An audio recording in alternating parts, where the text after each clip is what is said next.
If you want to understand the excitement around VeVe, then this video is just right for you. We take a closer look at the different perspectives on why collectors choose to collect not just physically, but also digitally on VeVe. To gain a better understanding of what makes VeVe so special for them, we'll be reviewing highlights from past interviews. But first, let me tell you what excites me about VeVe. First of all, we have the two founders, David and Dan. Both are highly successful businessmen and real collectors at heart. A few months back, they also brought in co-CEO Ben, adding someone to the team with incredible expertise in the crypto market thanks to his previous leadership role at Binance. The second point is the incredible IPs that VeVe has secured, including Marvel, Disney and many more. What fascinates me the most is that, thanks to blockchain technology, it's now possible to truly own scarce digital collectibles. This also means that VeVe has the digital first appearances of most of the world's greatest superheroes like Spider-Man, Batman, Superman or Darth Vader. And finally, I believe the world is becoming more digital every day, and our presence in digital spaces will continue to grow in relevance. VeVe, with its VeVeverse, a digital world where collectors can create their own showrooms and display their digital collectibles, has the potential to become one of the most significant players in the future of digital worlds and digital collecting. Now you've heard my thoughts, feel free to discuss them in the comments. But for now, let's hear what master collector Felix, a friend of mine from the German community, has to say about the two founders. If you meet them, you can feel and experience the passion. That's number one. You can feel the passion. David is like a little kid enjoying what he has built and telling everybody. He barely keeps secrets with drops. He got better, right? Yeah. He has to get better. I think he got in trouble for that a couple of times. But that shows how excited he is. And Alfred Kahn in the background is something special, which is important for me because is he still is he still involved a lot? Because I don't know he about is. that. I met him in New York at New Yeah. York Comic Con 2024. I had a chat with him. He's involved. Yeah. He's there and working. So to David, I guess he is building his legacy, right? With VeVe, he's building his legacy. I think that's the point. He is so fired up. I think I never met him in person, but I will hopefully at New York Comic Con this year. Let's see. And another point which is important for me, as far as I know, especially Dan and David and obviously Al Khan and probably Ben as well. They are set up. They don't have the need to build something huge, to live a very good life, a wealthy life, and have a lot of money. They already have that without VeVe. They could have taken profit. What the fuck? Sorry, but they could have taken profit in a huge numbers. They didn't, because that's not the point. Probably. So no rug pull in your opinion, right? Yeah.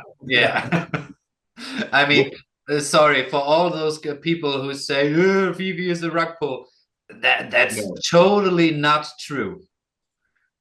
And it's shown by facts. It's not my opinion. That are facts, because a lot of other crypto companies dump in the faces of their crypto communities, and obviously these are highly successful people already, and we all can be happy and honored and humbled that these guys found together and already achieved something the world doesn't know, because Disney, Marvel, and all. I don't need to mention all the IPs. They will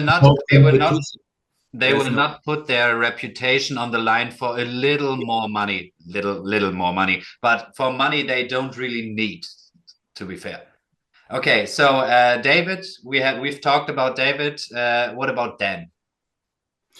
Dan is more the quiet one on socials. He's more the technical guy, but he's a very funny guy. You can have a lot of fun with him.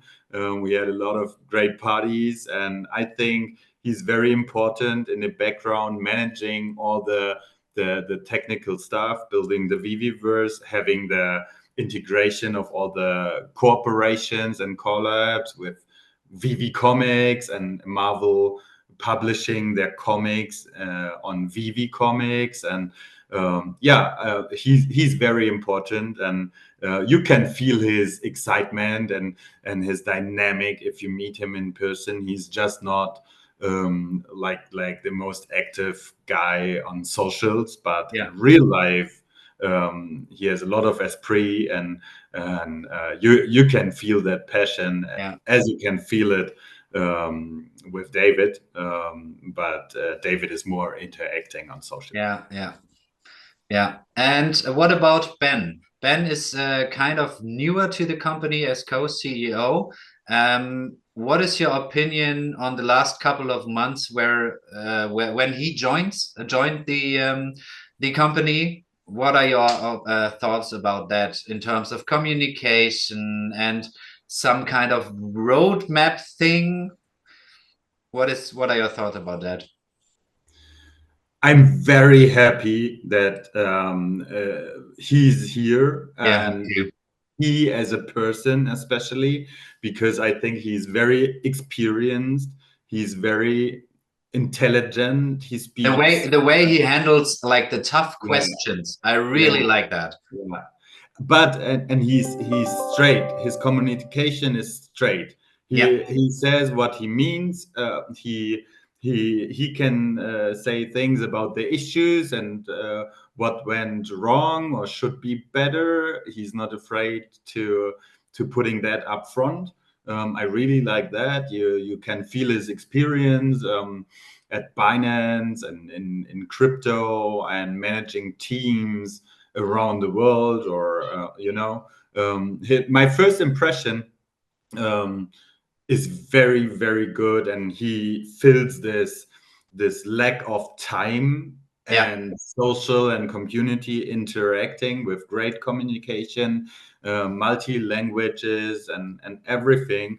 It's a pleasure to observe what they did and how Ben is getting bigger and bigger and bigger. So David and Dan can focus on the things behind the scenes, and Ben is more the face to the community more and more. I'm very happy. yeah. Yeah. Me too. Me too. Definitely. I think those three people are like they complement each other in a really good way to like go the way of Vivi and the next years. I think they are really competent, and I believe that are good person to trust with this mission of this big yeah, collecting super world. Have you been a collector before, or was it like in the case of myself, Vivi made me a collector? As you see, I have a few physical collectibles behind me, but I was never a collector before. With 11, 12, okay, I collected Pokemon cards like everybody else, but from then to now at the end of 20, I was never a collector. And how is your journey, your collecting journey? It's a very short journey because Vivi made me a collector 100%. I've never collected something before. I was never interested. I have fandoms, but like, okay, I would love to watch this movie or something. Yeah. But Vivi made me a collector, and it's amazing to see how Vivi has the power to So unite many its people, so system. many people. Yeah, Yeah. and you know they unite existing collectors and totally new collectors like me, just in one place. And now I have friends and a lot of good contacts and networks and party with all the VeVe fam, and it's like you're flying to the other side of the world and meeting friends, because you know each other because you share the same fandom. I hope this part of the interview gave you a better understanding who the leadership team of VeVe is and that VeVe is a passion project for all of them. Up next, we have Veve Viral, who will share how he first discovered VeVe. At this point, I don't remember the exact timeline of when the Tesla Tequila came out, but I do remember I found it in February of 2021. Yeah. And it started like January. I started just hearing a lot about NFTs and like Gary Vee and stuff. Like just Yeah, kept me too. looking Gary into the Vee. screen, Yeah. like look at me, Yeah. listen, let's go in deep down the rabbit hole. Yeah. I was like, sure, let me do that. And then I think the first place I went to was Reddit. I wasn't too familiar with Twitter at the time, or X, or Yeah. where to find like the Yeah, me exclusive neither. crypto Me content. neither. Yeah. So I just went to Reddit. I was like, isn't that where people go to find like Yeah. Yeah. hidden Yeah. Okay, stuff? got it. Not like I never really used Reddit before that too much, but I just knew that it existed. And then I was typing like NFTs, and then I saw this little thread. It had like just a few, like 20 upvotes maybe. It wasn't like a popular thread, and it mentioned how this company had the NFL and Batman, and I was like, oh, if all these like little random JPEGs are going crazy, Yeah. this little one hidden company that no one knows about has all these big brands, and they're 3D and AR, which to me is impressive. I know a lot of people in tech are like, oh, that's nothing. But Yeah. to me, it was just like, oh, that looks cooler than the JPEGs I'm looking at over here. And I had never heard about interoperability or OpenSea or stuff. To me, none of that really mattered. I was just like, oh, these are officially licensed and the Yeah. brand agrees with this. That's all that matters. I'm going here. Yeah. And that's how it began. Okay, great. So the IPs were like the big excitement for you around VeVe in Yeah, the for sure, the beginning. IP. In the beginning, and I mean, a couple years have passed. A lot of things have changed. So what is now the reason for you that you stay inside of VeVe, or like what's like the vision you have in your like expectation for the company? It's still the same for me, honestly. Since the beginning, like when I very first downloaded the app, I was looking through it and I was like, oh, there's a bunch of Batmans, a bunch of like Jokers, Harleys, and stuff. And I didn't know much about collecting, but growing up, I was sure like this first penny or like the first stamp or the first Superman comic. I just remember there's different things that people value when they collect, but I do know for a fact that one of them is being first evers. Yeah. So once I saw a bunch of Batmans, I was like, well, this one says FA. So I just started buying the FA Todd, FA Joker, FA Harley. And along the way on Twitter, people influenced me to like, you should care about interoperability. You should care about gamification. You should care about this. Yeah. Yeah. And sure, I see the value. I'm not a gamer. I'm not myself going to sit there and use it. I'm not going to myself transfer out of my wallet. I just see how it could create more demand.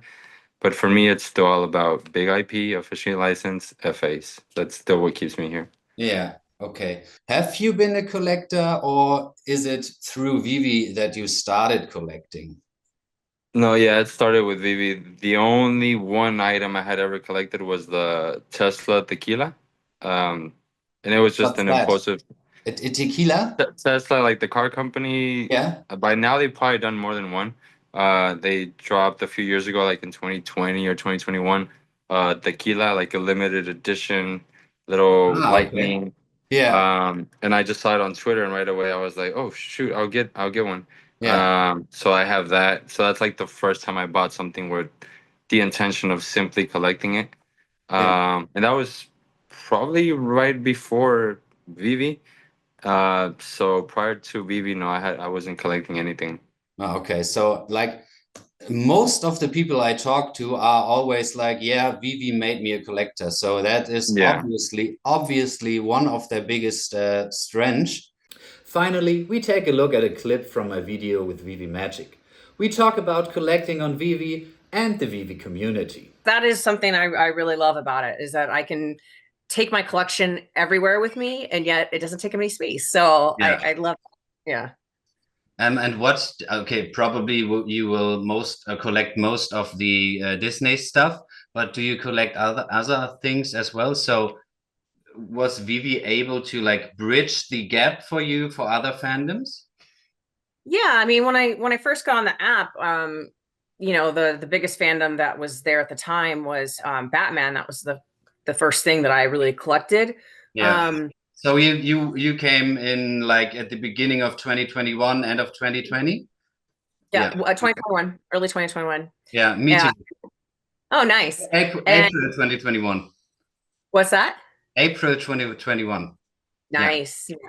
Yeah. And but I haven't bought all those cheap statues and comics. I was not a big believer in the first place, but then over the time it evolved like so. Now I'm doing this. Yeah. Awesome though. Yeah, I didn't understand like the whole comic thing because I've never been into comics. Yeah. And so when the comics first came on the app, I just didn't think it was going to be that big of a hit. And so yeah, I dropped the ball on that. I didn't go after like the first drops. Lesson learned. It's fine. Yeah, but I collect also a lot of Marvel, but I am a Marvel fan. I love the Marvel franchise. And I like some of the cars. Marvel belongs now. Does Marvel belong to? Yeah. It's the same umbrella. So it's also Disney. Yeah. Kind of. But I mean, so that's mainly what I collect. I do have a lot of other stuff, but I've been more focused more recently now that there's just so much. I can't buy everything. Right? I mean, so all of us ran out of money, to be fair. Yeah. So I'd stay pretty focused now on the Disney stuff. And what about artists? Because I don't collect artists, but there would be like one piece I would really love to own, like the wooden statue with a hammer. So I mean, self-made also. I think this is such a cool piece that looks so great. But I will definitely get that someday. What do you think about the community right now? Because back then everybody was pumped. Everybody was just like on it, and that's the future. But over the bear market, obviously, there were a lot of people fudding, and there are still a lot of people fudding. But I think it became less FUD. No, not. I mean, there's always going to be that, and the day that the FUD goes away is the day that maybe then I would be concerned, because nobody's talking. If nobody's talking about you, maybe you're not that important. So the fact that no matter what side of the fence people are on, it is talked about every day, very passionately, no matter what your stance is, that's success in my opinion. And you know, there's always been fighting during the bull run. I feel like everybody thought they were a genius and everybody had the right answer, and they would argue with each other, even though it wasn't necessarily FUD. It was you know, a similar situation with arguing, and just it's amazing what people how they'll behave when money's involved. What I will say though is what I think changed in a really good way during the bear market was the people that really, really loved the product, regardless of price, stuck around, and we still showed up hanging out with each other every day. And that's when the community building really, really took off. And now I feel like as a community and as, you know, fellow fans and collectors, we are stronger than ever, because we've endured, you know, the bear market and losing money, and we still are, you know, seeing each other online every day. We're meeting in person. We're having events, and I think that's been one of my biggest takeaways in the last nearly 4 years. Is just it's incredible what people can do when they come together over a shared passion. Yeah, definitely. I mean, the community is really awesome, to be fair. I haven't been involved like that much the last years. I was like kind of more a quiet observer. But I've been to like 3 of the German events, the German VeVe meetups. And at the last one, I've won my gold and silver logo. I was so lucky. was Yes. one of the best days last year. That was incredible. Amazing. So it sounds like you've made a lot of good friendships. Oh, by the way, friendships. I should greet you from Omi Homie Felix. Oh, He told me I definitely have to give you some greetings from him. oh, Yeah. him. Okay, back to the question. So you made a lot of friendships within new friendships within the community, right? Mhm. Yeah, I mean, never in a million years did I think that I would have traveled to Europe now twice on my own just to go meet people that I've never met Yeah, before. yeah. Like I'm pretty shy, and so like that's a big deal for me. So there's a lot of personal growth there that I'm really proud of. You made it. And yeah, and it's just crazy to think that now like I have friends, like genuine friends all over the world. Like I could plan a trip and say, "Hey Felix, I'm coming to Germany next month," and Yeah. he'd be like, "What time's your plane land? I'll pick Yeah. you up. Yeah. Do you need a place to stay?" And Yeah, he that's told me the same. He told me the same because he is going to visit America this year. I think he told me, and he was like, "Yeah, I'm connecting with some of the VeVe members." So that's so amazing, I think, and the power of VeVe of building like communities, and to be fair, the VeVe brand as it is as itself. Yeah, that's really amazing, I think. If you made it this far in the video, congratulations and thanks so much for watching. Which part did you enjoy the most? If you like to support me and help more VeVe enthusiasts find this video, feel free to leave a like, subscribe to the channel and drop a comment below. I would highly appreciate your help. And with this said, see you guys in the next video. Bye bye.